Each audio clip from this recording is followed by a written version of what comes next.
Hola. Bienvenidos a la clase de hoy. Hello. Welcome to today's class. I'm Valentina, your AI-generated Spanish instructor. I'm here to help you learn to speak and understand Spanish just like a native Spanish speaker. I'm here to help you master the art of using prepositions in Spanish.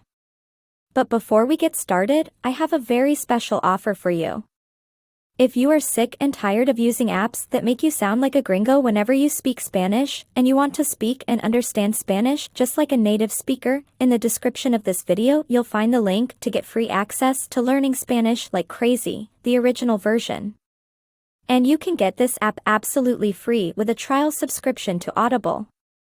Prepositions are essential in any language as they indicate the relationship between different elements in a sentence.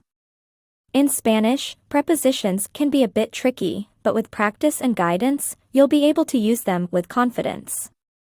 Let's begin with a brief introduction to what prepositions are.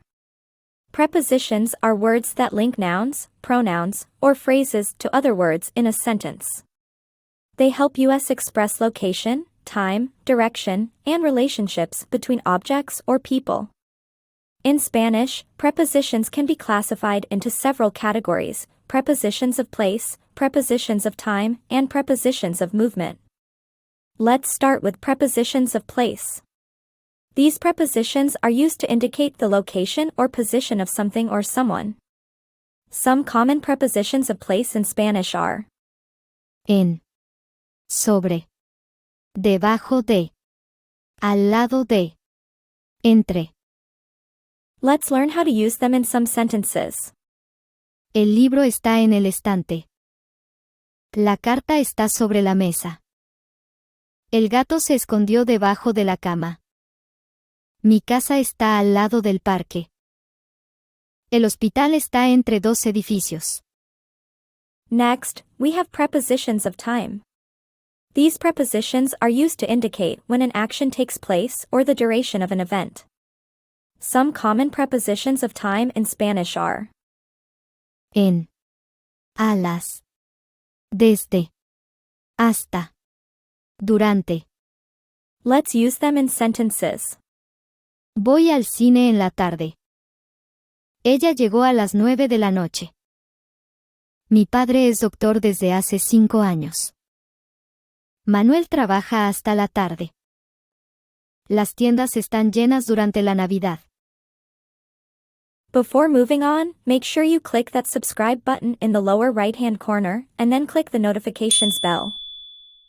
Now, let's move on to prepositions of movement. These prepositions are used to indicate the direction or movement of someone or something. Some common prepositions of movement in Spanish are Hacia, desde, hasta, por, a. Some example sentences are Camino hacia la playa. Vengo desde mi casa. Caminamos por la acera. Vamos a la casa de María. It's important to note that prepositions in Spanish can be a bit flexible and may change depending on the context and the noun they are referring to. For example, the preposition a can mean to or at, depending on the situation. So, it's crucial to pay attention to the context and practice using prepositions in different sentences to become proficient in their usage. Remember, practice makes perfect. To become proficient in using prepositions in Spanish, I encourage you to engage in conversations with native speakers, listen to Spanish audio, and read Spanish texts. The more you expose yourself to the language, the more comfortable you will become with using prepositions correctly. That's all for today's lesson on prepositions in Spanish. I hope you found this information helpful and that it will assist you in your Spanish language journey.